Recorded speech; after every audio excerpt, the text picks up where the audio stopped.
Es ist, wie es ist. Auch ich musste mein Königreich verloren. Sonst hätte ich dich ja gar nicht heiraten. Weisst du nicht mehr?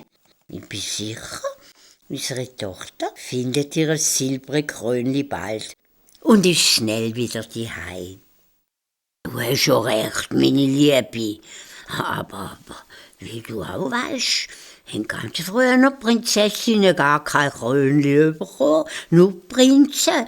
Und heutzutage müssen sie es auch noch selber suchen. Wir hätten das alte Gesetz wieder einführen. Jetzt ist es zu spät. Als Prinzessin Mimi das gehört, hat sie gerade ein bisschen Heimweh bekommen und hat laute Kugeln hineingerufen. Hallo, Mami, hallo Papi, da bin ich. Schaut mal aus den Kugeln raus. Schnell hat er mit Mausoleum der Prinzessin die Pfoten aufs Maul gelegt.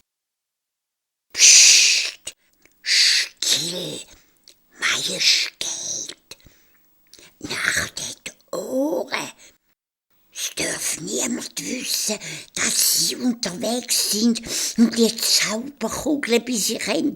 Sonst ist unser Königreich verloren.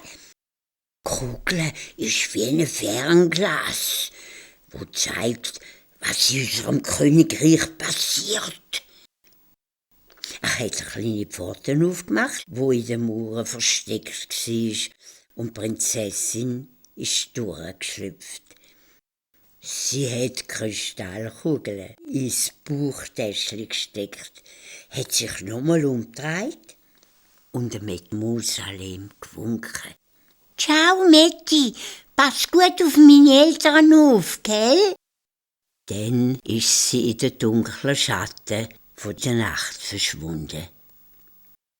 Jetzt ist Prinzessin Miranda die Silberige das erste Mal ganz allein in der Welt gestanden. Sie hat etwas gehört. Es hat knackt wie trockenes Holz und Laub hat geraschelt. Ein strenger, scharfer Raubtiergeruch ist der Prinzessin in die Nase gestiegen.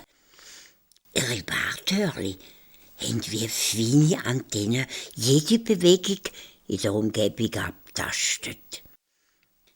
»Da schmeckt's doch nach etwas Grossem, Pelzigem«, hat Mimi grad gedacht.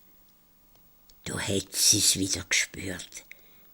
Ganz in der Nähe ist ein grosses Tier herumgeschlichen.